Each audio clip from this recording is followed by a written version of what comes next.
दीगर साजा कराम की इजाज़त साहिब सदर के नाल उर्दू तो आगाज़ करसा कि तमाम नफ़रतें जड़ से उखाड़ फेंकूँगा। तमाम नफ़रतें जड़ से उखाड़ फेंकूँगा। मेरा तहरीक मोहब्बत को आम करना है। और इसी तरह और शेर देखिए कि उठाकर झोलियाँ ये सदाएं देती हैं, उठाकर झोलियाँ ये सदाएं देती हैं, सलामत रहे लाल मेरा दुआएं देती हैं। ज़माने में ना हो मिसाल जिसकी कोई, ऐसा प्यार तो सिर्फ माएँ देती हैं, ऐसा प्यार तो सिर्फ माएँ देती हैं। और शेर देखिए कि हो तेरा साथ मुयस्सर तो यकीन जान के फिर, हो तेरा साथ मुयस्सर तो यकीन जान के फिर, सारी दुनिया से अकेला ही मैं लड़ सकता हूँ।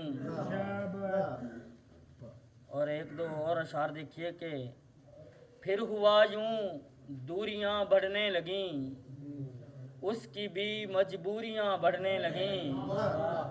फिर हुआ यूं दूरियां बढ़ने लगीं, उसकी भी मजबूरियां बढ़ने लगीं। दे चुके जब दिल उसे खैरात में, उसकी फिर मगरूरियां बढ़ने लगीं। और याद तुमको जो यार करते हैं, हम खिज़ां को बहार करते हैं।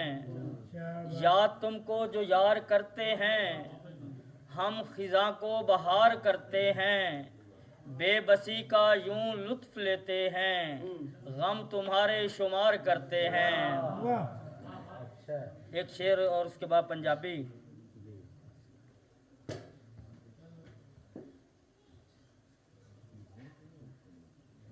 यही तो जिंदा दिली की मिसाल है भाई, यही तो जिंदा दिली की मिसाल है भाई। हजार जख्म लगे फिर भी जी रहा हूँ मैं। और पंजाबी के कुछ अशार हैं कि घर विच जद भी कंध उसारी जावेगी, छुरी कलेजे विच उतारी जावेगी। घर विच जद भी कंध उसारी जावेगी, छुरी कलेजे विच उतारी जावेगी। वक्खो वक्ख भरावां एक दिन हो जाना, घर विच बैठी मां ते मारी जावेगी। घर विच बैठी